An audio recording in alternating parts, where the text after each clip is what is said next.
நான் சினிமாவை வாழ வைத்த எம்ஜிஆர். சினிமாவை எம்ஜிஆர் எப்படி வாழ வச்சார்? அதில் வந்து சாண்டோ சின்னப்பா தேவர். சாண்டோ சின்னப்பா தேவருங்கிறவர் சினிமாவில் எம்ஜிஆர் வச்சே ஒரு 26 படம் எடுத்திருக்காருன்னு நினைக்கிறேன். அத்தனையும் வெற்றி படங்கள். ஆனால் அந்த சாண்டோ சின்னப்பா தேவருக்கு எம்ஜிஆருக்கு இருந்த உறவு வந்து ஒரு ஆழமான உறவு. அந்த மாதிரி உறவு யாருக்கும் இருந்ததில்லை. தயாரிப்பாளர்களில் வந்து யாருக்கும் இல்லை. அவர் என்ன பண்ணாருன்னு கேட்டிங்கன்னா, சாண்டோ சின்னப்பா தேவர் சினிமாவில் வர்றதுக்கு முன்னாடியே எம்ஜிஆர் குடும்பத்துக்கு அவர் நல்லா தெரியும். தஞ்சாவூரில் அவங்க குடியிருந்தாங்க. அப்போ எம்ஜிஆர் இருந்த அதே தெருவில் தான் சாண்டோ சின்னப்பா தேவர் இருந்தார். எம்ஜிஆர் அப்போ நாடகத்தில் நடித்து கொண்டிருந்தார், சாதாரண இதில் இருந்தார். அப்போ அவங்க வீட்டுக்கு அடிக்கடி வரும் அவங்க அம்மாவை, எம்ஜிஆர் அம்மாவை பார்ப்பார் சாண்டோ சின்னப்பா தேவர். ஒரு நாள் அந்த தெருவில் அவர் நடந்து வர்றாரு. அவங்க அம்மா வாசலில் உட்காந்துருக்காங்க. எம்ஜிஆர் அம்மா, என்னம்மா இப்போ டைம் எத்தனை மணி? 8 மணி. என்னம்மா சாப்பிட்லையாங்கிறாரு. சின்னவன் வந்து நாடகத்தில் நடித்ததுக்கு பணம் வாங்க போயிருக்கான். அவன் பணம் வாங்கிட்டு வந்தால் தான் அந்த அந்த பணத்தில் அரிசி வாங்கி சாப்பாடு வைக்கணுங்கிறாங்க. உடனே சாண்டோ சின்னப்பா, எம்ஜிஆர் சாதாரண ஆள், சினிமா நாடகத்தில் நடித்து கொண்டிருக்கிறார். உடனே அவர் திரும்பி போய் வீட்டில் இருந்த அரிசியெல்லாம் எடுத்து தன்னுடைய 2 பாக்கெட்டையும் நிரப்பி அவங்க எம்ஜிஆர் வீட்டுக்கு வந்து அந்த பாக்கெட்டில் இருக்கிற அரிசியெல்லாம் கொட்டி, அவர் வர 10 மணி ஆகுமா, அது வர சாப்பிடாமல் இருப்பீங்களா, இதை வச்சு முதல்ல சாப்பாடு ஆக்குங்க அப்படின்னு கொட்டி கொடுத்துட்டு போனார். அதற்கப்புறம் எம்ஜிஆர் வந்ததுக்கப்புறம் அம்மா சொன்னாங்க, சின்னப்பா வந்தார்ப்பா, அரிசியை கொண்டாந்து கொடுத்தாரு, அதில் தான் நான் சமைச்சேன்னு சொல்கிறார். இதுக்கப்புறம் பார்த்திங்கன்னா இவரும் பெரிய ஆளாகிறாரு. எம்ஜிஆரும் சின்னப்பா தேவர் வந்து ஒரு தயாரிப்பாளர் ஆகிறார். அப்படியே முன்னேறாங்க. சிலம்ப சண்டை வந்து எம்ஜிஆருக்கு அவர் தான் சொல்லிக் கொடுக்குறார். அதுக்காகத்தான் அவருக்கு சாண்டோ சின்னப்பா தேவர். சாண்டோ சிலம்பில் வந்து அவர் மிகவும் வல்லவர். சொல்லிக் கொடுக்குறாரு. சொல்லிக் கொடுத்தோன்னே எம்ஜிஆரை ஹீரோ வச்சே படம் எடுக்கிறார். 2 பாக்கெட் அரிசியை எம்ஜிஆர் குடும்பத்துக்கு கொடுத்தவர் எம்ஜிஆர் வச்சே படம் எடுக்கிறார். படத்துக்கு பேர் தாய்க்கு பெண் தாரம். அந்த படம் எதனால் முக்கியமாக ஓடிச்சுன்னா, கடைசியில் சிலம்ப சண்டை எம்ஜிஆருக்கும் சாண்டோ சின்னப்பா தேவருக்கும்.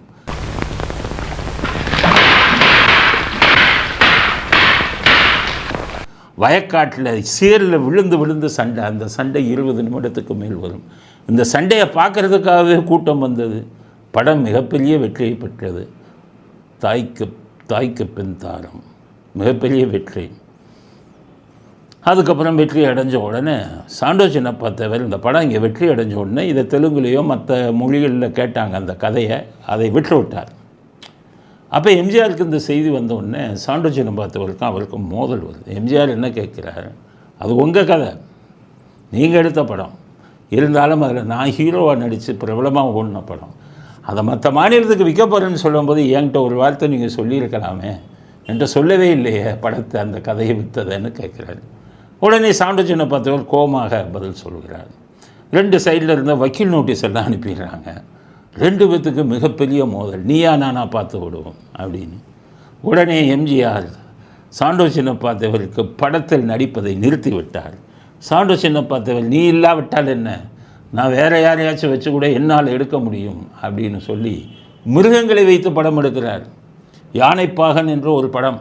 கல்கத்தாவில் போய் பெங்காலிலேருந்து ஒரு ஹீரோவை கூட்டிகிட்டு வந்தார், உத்தம் அப்படிங்கிறது ஒரு பேர். அவரை கூட்டிகிட்டு வர்றாரு. இங்கே கூட்டிகிட்டு வந்து யானைப்பாகன், தெய்வ செயல், என்ன நம்ம அசோகனை ஹீரோவாக போட்டு காட்டு ராஜான்னு இருப்பார். காட்டு ரோஜா சின்னப்பாதம் எப்படி எடுக்கிறார் எம்ஜிஆர் இல்லாமல். ஆனால் ஒரு பக்கம் எம்ஜிஆர் முன்னேறி கொண்டே போகிறார். அப்படியே வருது, நாடோடி மன்னன் வருது, இது வருது, எல்லாம் அவர் சூப்பர் டூப்பர் ஹீரோ ஆகிட்டார். சாண்டோ சின்னப்பா தேவர் இப்போ தாய்க்கு பிந்தாரத்தில் வந்தவர் அப்படியே கீழே இறங்கி போகிறார். இவர் மேலே போகிறாரு, இவர் கீழே இறங்குகிறார். அப்புறம் கடைசி மிகப்பெரிய நஷ்டம் ஏற்பட்டவுடன் சாண்டோ சின்னப்பா தேவர் சொல்கிறாரு, எனக்கு மிகப்பெரிய நஷ்டம் ஏற்பட்டுருச்சு, இனி சினிமாவை நான் மூடிக்கிட்ட வேண்டியது தான், கோயம்புத்தூருக்கு எங்கள் சொந்த ஊருக்கு போய் விவசாயம் பண்ணிக்க வேண்டியது தான் அப்படின்னு அத்தனை படங்களை எடுத்தவர் முடிவு பண்ணிவிட்டு வீடை காலி பண்ணிட்டார். எல்லா பொருட்களையும் லாரியில் ஏற்றிட்டார். வீட்டு ஓனரை கூப்பிட்டு இருந்தால் உன்னுடைய அட்வான்ஸை நான் காலி பண்ணிக்கிறேன், சென்னை விட்டு போகிறேன்னு கொடுத்துட்டாரு. எல்லா பேருக்கும் இரவு ஆனால் லாரி போக போகுது. இவரும் பஸ்ஸில் குடும்பத்துடன் பயணம் போகிறார். இப்படிப்பட்ட சூழ்நிலையில் மனைவிட்ட சொல்கிறாரு சாண்டோ சின்னப்பாத்தவர், சினிமாவில் எனக்கு வேண்டியவர்கள் எல்லாம் இருக்கிறார்கள், அவன்கிட்ட நான் சொல்லிட்டு வந்துடுறேன், ஊரை விட்டு போகிறேன்னு அப்படின்னு சொல்லி போனால் ஒவ்வொருத்தரையாக சொன்னால் எல்லாரும் கண்ணீர் வடிக்கிறாங்க. என்னங்க இவ்வளோ பெரிய படங்களை எடுத்தவர், நீங்கள் வந்து எம்ஜிஆர் வச்செல்லாம் எடுத்தீங்களேங்க, எம்ஜிஆர்கிட்ட வச்சு ஏன் நீங்கள் இது பண்ணலன்னா, எனக்கும் அவருக்கு இந்த இப்போ பிரச்சனை ஆயிடுச்சு, அதனால் அவர் வச்சு எடுக்கலை, மிருகங்களை வச்சு எடுத்தேன், தோற்று போச்சு, ஊருக்கு போகிறேன் அப்படின்னு சொல்லிவிட்டு ஒவ்வொரு இடமா போகிறாரு. கடைசி ஸ்டூடியோ ஒன்று, பிரபல ஸ்டூடியோ, அங்கே போய் முக்கியமானவர்கள்ட்ட சொல்லிட்டு வருவோம்னு சாண்டோ சின்னப்பாத்தவர் படிக்கட்டில் ஏறி போகிறார். எம்ஜிஆர் அதே படிக்கட்டில் இறங்கி வருகிறார். இவர் ஏறுறாரு, அவர் இறங்குறாரு. அவங்க வாழ்க்கையில் அது நடந்தது.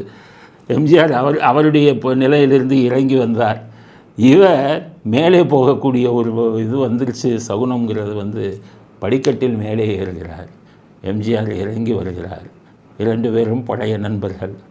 எம்ஜிஆர் வீடு பசியால் வாடிய போது 2 பாக்கெட் அரிசியை கொடுத்தவர் இன்றைக்கி எல்லாத்தையும் இழந்து நஷ்டம் அடைஞ்சு ஊருக்கு போகிறார்.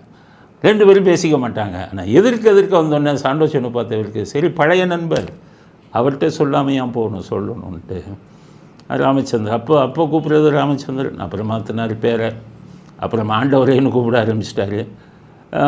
ராமச்சந்திரா நான் ஊருக்கு போகிறேன் எல்லாரும். அவர்த்துக்கு ஏன்னே ஊருக்கு போகிறீங்க அப்படின்னு கேட்குறேன். இல்லை படங்கள்லாம் நஷ்டமாயிடுச்சு, எதுவும் இல்லை, அதனால் ஊருக்கு போய் விவசாயம் பண்ணிக்கலாம்னு சொல்லி நான் கிளம்புறேன் அப்படின்னு சொல்லும்போது எம்ஜிஆருக்கு எது ஞாபகம் வருதுன்னா, அவர் கொடுத்த 2 பாக்கெட் அரிசி, தன் பசியாக தன் குடும்பம் இருக்கும்போது தனக்கு அவர்கள் கொடுத்த 2 பாக்கெட் அரிசியை நினைக்கிறார். உடனே நம்முடைய அந்த ஈகோ, இது தன்மானம், சுயமரியாதை, யார் பேசுகிறது முதல்லங்கிற அதெல்லாம் தூக்கி எரிஞ்சிட்டு 2 பாக்கெட் அரிசியை நினைக்கிறார். அப்போ கேட்டார், ஏன்னா போகிறீங்க, நான் உங்களுக்கு படம் நடித்து கொடுக்க மாட்டேன் நான் அப்படின்னு கேட்குறாரு.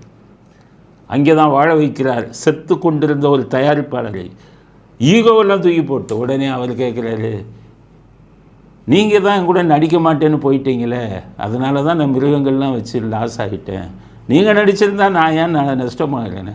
அப்போ இல்லைன்னா என்னென்ன, இப்போ சொல்கிறேன், நான் உங்களுக்கு நடித்து கொடுக்குறேன் அப்படின்னு. அவருக்கு உடம்பெல்லாம் விளவுறது. உண்மையை தான் சொல்கிறீங்களா? ஆமாம், நாளைக்கே சொல்லுங்கள், உங்கள் படத்தில் நான் நடிக்கிறேன்னு, உங்களுக்கு அட்வான்ஸ் பணம் வரும், கடன்களெல்லாம் அடைச்சிட்ட படத்தை எடுங்க, எந்த கதை வேணாலும் உங்கள் மேலே நம்பிக்கை இருக்க எடுங்கன்ட்டு போயிட்டார். அவருக்கு கையும் ஓடவில்லை, காலும் ஓடவில்லை. ஸ்டூடியோவில் சொன்னவங்ககிட்டெல்லாம் அப்படியே சொல்லாமல் திரும்பி வீட்டுக்கு ஓடுகிறார். வீட்டுக்கு ஓடி மனைவிட்டு சொல்கிறார், எல்லாத்தையும் லாரியில் இருந்த பொருட்களை இறக்குங்கள், எம்ஜிஆர் வைத்து நான் படம் எடுக்கிறேன். வீட்டில் அவங்களால நம்ப முடியலை, ஏன்னா இவ்வளவு இதில் இருக்கீங்களேங்க சண்டேயில்.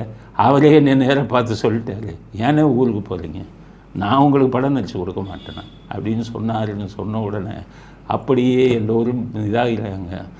உடனடியாக மறுநாளே என்ன பண்ணுறாரு, 2 நாளில் பூஜை, அடுத்த படம் பூஜை. கதையே இல்லை, கதையே தெரியாது. ஆனால் எம்ஜிஆருடைய அம்மா அவருக்கு பழக்கம், அவருக்கு சாண்டோ சின்னப்பாத்தவருக்கு. அவங்க அம்மாவுக்கு தானே நம்ம 2 அரிசி கொடுத்தோம், அவங்க அம்மா நம்மளை பற்றி அவர்கிட்ட சொல்லியிருப்பாங்க. தாயை தெய்வமாக மதிப்பவர், தாய் சொல்லை தட்டாதவர், அந்த பேர்லேயே வைக்கணும்னு. எனது அடுத்த படம் தாய் சொல்லை தட்டாதே, படத்துக்கு அதெல்லாம் இல்லை. அதுக்கப்புறம் 2வது நாளே பூஜை போடுகிறார். ஏற்கனவே ஒரு பாட்டு ரெடி பண்ணி வச்சுருந்தாங்க வேறு படத்துக்கு, சிரித்து சிரித்து என்னை சிறைவடித்தாயின்னு ஒரு டூயட். அந்த பாட்டை வந்து ரெக்கார்ட் பண்ணி அன்னைக்கு இது பண்ணுறாங்க. சிரித்து சிரித்து என்னை சிறையிலிட்டாய், கண்ணம் சிவக்க சிவக்க வந்து கதை படித்தார். விநியோகஸ்தர்கள் எல்லாம் அந்த பணத்தை கொட்டுகிறார்கள். சாண்டோ சின்னப்பாத்தவர் ஊரை விட்டு வெளியே போக வேண்டியிருந்த சாண்டோ சின்னப்பாத்தவர் மேலே வருகிறார். மிகப்பெரிய வெற்றி அப்புறம்தான் தாய் சொல்லை தட்டாதே படத்தை ரிலீஸ் பண்ணுறாங்க. அந்த படத்தில் மட்டும் சாண்டோ சின்னப்பாத்தவருக்கு கிடைத்த லாபம் 12 லட்சம் ரூபாய். 12 லட்சம் ரூபாயும் லாபம் வந்து அதற்கு பிறகு தான் சாண்டோ சின்னப்பாத்தவர் கொடிகட்டி பறந்தார்.